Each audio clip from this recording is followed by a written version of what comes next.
Chapter 33 contains some introductory particulars relative to a young gentleman who now arrives upon the scene, and a new adventure which happened to Oliver.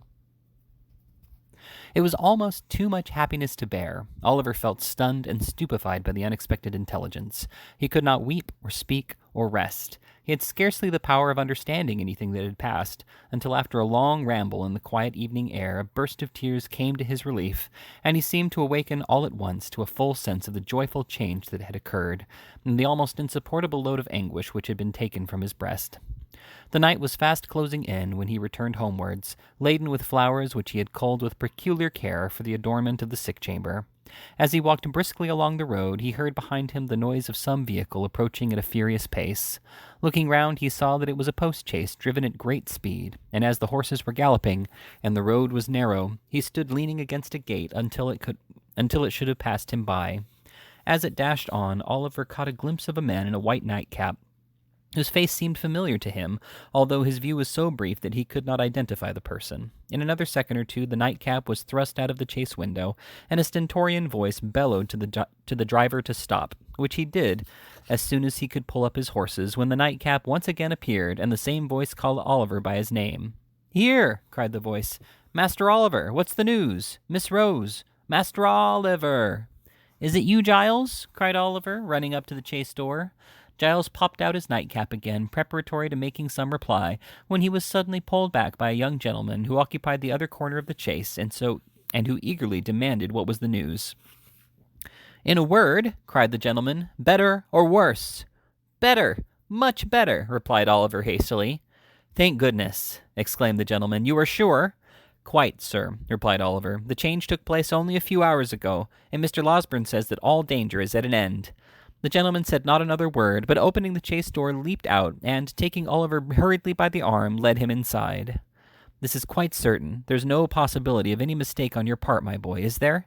demanded the gentleman in a tremulous voice. "Pray do not deceive me by awakening any hopes that are not to be fulfilled." "I would not, for the world, sir," replied Oliver. "Indeed, you may believe me. Mr. Losberne's words were, that she should live to bless us all for many years to come. I heard him say so." The tears stood in Oliver's eyes as he recalled the scene which was the beginning of so much happiness, and the gentleman turned his face away and remained silent for some minutes. Oliver thought he heard him sob more than once, but he feared to interrupt him by any farther remark, for he could well guess what his feelings were, and so stood apart, feigning to be occupied with his nosegay. All this time Mr. Giles, with the white nightcap on, had been sitting upon the steps of the chaise, supporting an elbow on each knee, and wiping his eyes with a blue cotton pocket-handkerchief dotted with white spots. That the honest fellow had not been feigning emotion was abundantly demonstrated by the very red eyes with which he regarded the young gentleman when he turned around and addressed him. "I think you had better go on to my mother's in the chaise, Giles," said he. "I would rather walk slowly on, so as to gain a little time before I see her. You can say I am coming."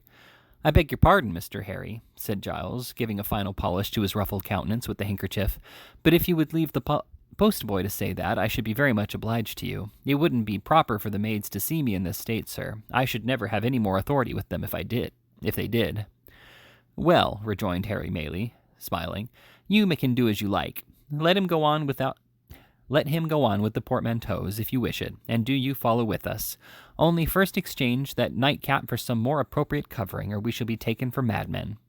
Mr. Giles, reminded of his unbecoming costume, snatched off and pocketed his nightcap, and substituted a hat of grave and sober shape which he took out of the chaise. This done, the postboy drove off, and Giles, Mr. Maylie, and Oliver followed at their leisure. As they walked along, Oliver glanced from time to time with much interest and curiosity at the newcomer. He seemed about 25 years of age, and was of the middle height. His countenance was frank and handsome, and his demeanor singularly easy and prepossessing. Notwithstanding the differences between youth and age, he bore so strong a likeness to the old lady that Oliver would have had no great difficulty in imagining their relationship, even if he had not already spoken of her as his mother. Mrs. Maylie was anxiously waiting to receive her son when he reached the cottage, and the meeting did not take place without great emotion on both sides. "Oh, mother," whispered the young man, "why did you not write before?" "I did write," replied Mrs. Maylie, "but on reflection I determined to keep back the letter until I had heard Mr. Losberne's opinion." "But why?" said the young man. "Why run the chance of that occurring which so nearly happened?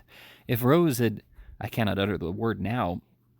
If this illness had terminated differently, how could you ever have forgiven yourself, or I been happy again? If that had been the case, Harry, said Mrs. Maylie, I fear your happiness would have been effectually blighted, and that your arrival here a day sooner or a day later would have been of very, very little import. And who can wonder if it be so, mother? Rejoined the young man. Or why should I say if? It is. It is. You know it, mother. You know it, mother. You must know it.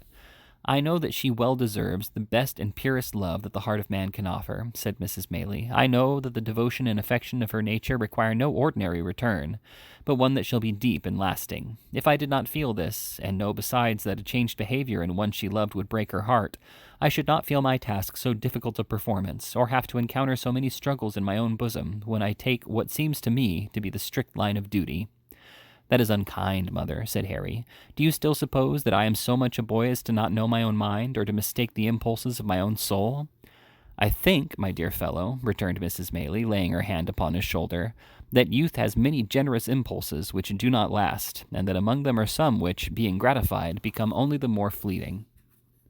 Above all, I think, said the lady, fixing her eyes on her son's face, that if an enthusiastic, ardent, ambitious young man has a wife on whose name is a stain, which, though it originate in no fault of hers, may be visited by cold and sordid people upon her, and upon his child also, and in exact proportion to his success in the world, be cast in his teeth and made the subject of sneers against him, he may, no matter how generous and good his nature, one day repent of the connection he formed in early life, and she may have that pain and torture of knowing that he does so. Mother, said the young man impatiently, he would be a mere selfish brute, unworthy alike of the name of man and of the woman you describe, who acted thus. You think so now, Harry, replied his mother. And ever will, said the young man. The mental agony I have suffered during the last 2 days wrings from me the undisguised avowal to you of a passion which, as you well know, is not one of yesterday, nor one I have lightly formed. On Rose, sweet gentle girl, my heart is set as firmly as ever heart of man was set on a woman. I have no thought or view or hope in life beyond her, and if you oppose me in this great stake, you take my peace and happiness in your hands and cast them to the wind. Mother, think better of this, and of me, and do not disregard the warm feelings of which you seem to think so little. Harry, said Mrs. Maylie, it is because I think so much of warm and sensitive hearts that I would spare them from being wounded. But we have said enough, and more than enough on this matter just now. Let it rest with Rose, then, interposed Harry. You will not press these overstrained opinions of yours so far as to throw any obstacle in my way. I will not, rejoined Mrs. Maylie, but I would have you consider. I have considered, was the impatient reply. I have considered for years, considered almost since I have been capable of serious reflection. My feelings remain unchanged, as they ever will, and why should I suffer the pain of a delay in giving them vent, which can be productive of no earthly good? No, before I leave this place, Rose shall hear me. She shall, said Mrs. Maylie. There is something in your manner which would almost imply that she will hear me coldly, mother, said the young man anxiously. Not coldly, rejoined the old lady, far from it. How then? Urged the young man. She has formed no other attachment. No, indeed, replied his mother. You have, or I mistake, too strong a hold on her affections already. What I would say, resumed the old lady, stopping her son as he was about to speak, is this. Before you stake your all on this chance, before you suffer yourself to be carried to the highest point of hope, reflect for a few moments, my dear child, on Rose's history, and consider what effect the knowledge of her doubtful birth may have on her decision, devoted as she is to us with all the intensity of her noble mind, and that perfect sacrifice of self which in all matters, great or trifling, has always been her characteristic. What do you mean? That I leave you to discover, replied Mrs. Maylie. I must go back to Rose. God bless you. I shall see you again tonight, said the young man eagerly. By and by, replied the lady, when I leave Rose. You will tell her I am here, said Harry. Of course, replied Mrs. Maylie. And say how anxious I have been, and how much I have suffered, and how I long to see her. You will not refuse to do this, mother. No, said the old lady, I will tell her that. And pressing her son's hand affectionately, she hastened from the room. Mr. Losberne and Oliver had remained at another end of the apartment while this hurried conversation was proceeding. The former now held out his hand to Harry Maylie, and hearty salutations were exchanged between them. The doctor then communicated, in reply to multifarious questions from his young friend, a precise account of his patient's situation, which was quite as consolatory and full of promise as Oliver's statement had encouraged him to hope, and to the whole of which Mr. Giles, who affected to be busy about the luggage, listened with greedy ears. "Have you shot anything particular lately, Giles?" inquired the doctor when he had concluded. "Nothing particular, sir," replied Mr. Giles, coloring up to the eyes.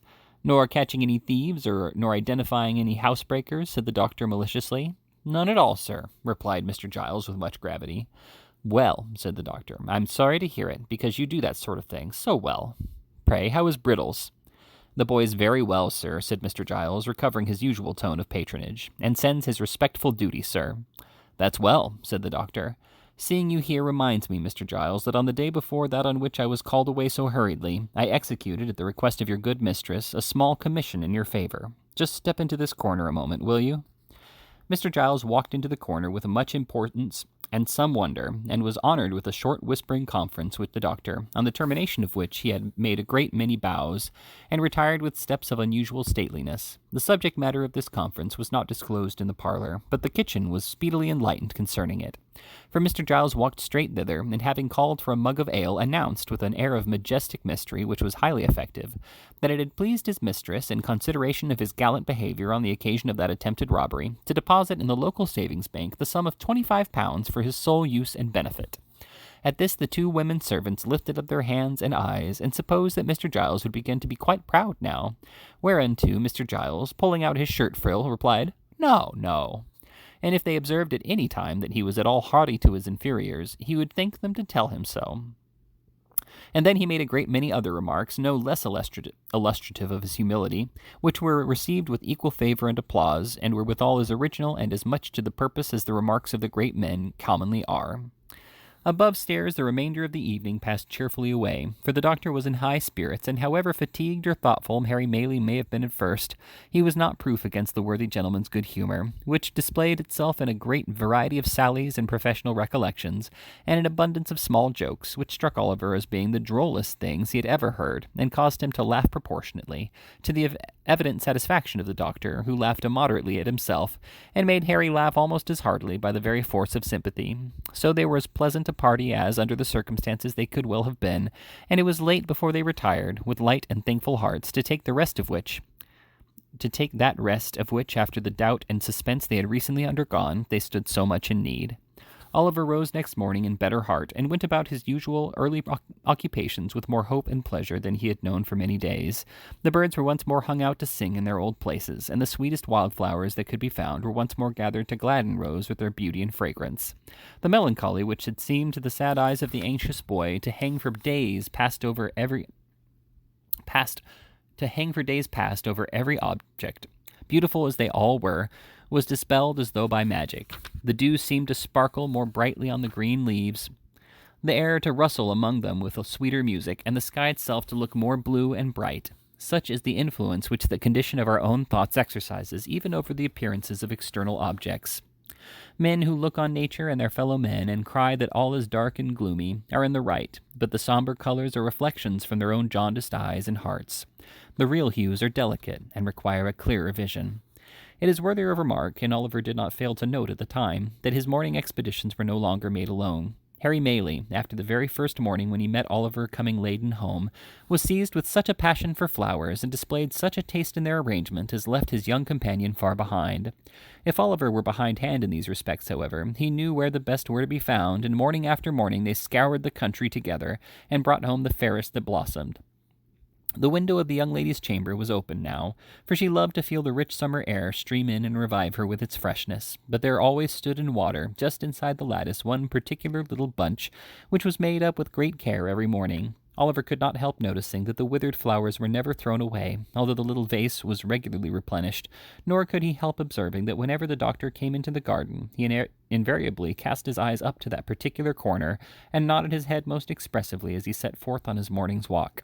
Pending these observations, the days were flying by, and Rose was rapidly and surely recovering. Nor did Oliver's time hang heavy upon his hands, although the young lady had not yet left her chamber, and there were no evening walks save now and then for a short distance with Mrs. Maylie. He applied himself with redoubled assiduity to the instructions of the white-headed old gentleman, and labored so hard that his quick progress surprised even himself. It was while he was engaged in this pursuit that he was greatly startled and distressed by a most unexpected occurrence. The little room in which he was accustomed to sit when busy at his books was on the ground floor at the back of the house. It was quite a cottage room, with a lattice window around which were clusters of jessamine and honeysuckle that crept over the casement, and filled the place with their delicious perfume. It looked into a garden, whence a wicket gate opened into a small paddock. All beyond was fine meadowland and wood. There was no other dwelling near, in that direction, and the prospect it commanded was very extensive. One beautiful evening, when the first shades of twilight were beginning to settle upon the earth, Oliver sat at this window intent upon his books. He had been poring over them for some time, and as the day had been uncommonly sultry, and he had exerted himself a great deal, it is no disparagement to the authors, whoever they may have been, to say that gradually and by slow degrees he fell asleep. There is a kind of sleep that steals upon us sometimes, which, while it holds the body prisoner, does not free the mind from a sense of things about it, and enable it to ramble as it pleases. So far as an overpowering heaviness, a prostration of strength, and an utter inability to control our thoughts or power of motion can be called sleep, this is it, and yet we have a consciousness of all that is going on about us. And even if we dream, words which are really spoken, or sounds which really exist at the moment, accommodate themselves with surprising readiness to our visions, until reality and imagination become so strangely blended that it is afterwards almost a matter of impossibility to separate the two. Nor is this the most striking phenomenon incidental to such a state. It is an ascertained fact that although our senses of touch and sight might be for the time dead, yet our sleeping thoughts and the visionary scenes that pass before us will be influenced, and materially influenced, by the mere silent presence of some external object, which may not have been near us when we closed our eyes, and of whose vicinity we have had no waking consciousness. Oliver knew perfectly well that he was in his own little room, that his books were lying on the table before him, and that the sweet air was stirring among the creeping plants outside, and yet he was asleep. Suddenly the scene changed. The air became close and confined, and he thought with a glow of terror that he was in the Jew's house. Again, there sat the hideous old man in his accustomed corner, pointing at him, and whispering to another man with his face averted, who sat beside him. "Hush, my dear," he thought he heard the Jew say. "It is him, sure enough. Come away." "He," the other man seemed to answer. "Could I mistake him, think you? If a crowd of devils were to put themselves into his exact shape, and he stood amongst them, there is something that would tell me how to point him out. If you buried him 50 feet deep and took me across his grave, I should know, if there wasn't a mark above it, that he lay buried there. Wither his flesh I should." The man seemed to say this with such dreadful hatred that Oliver awoke with the fear and started up.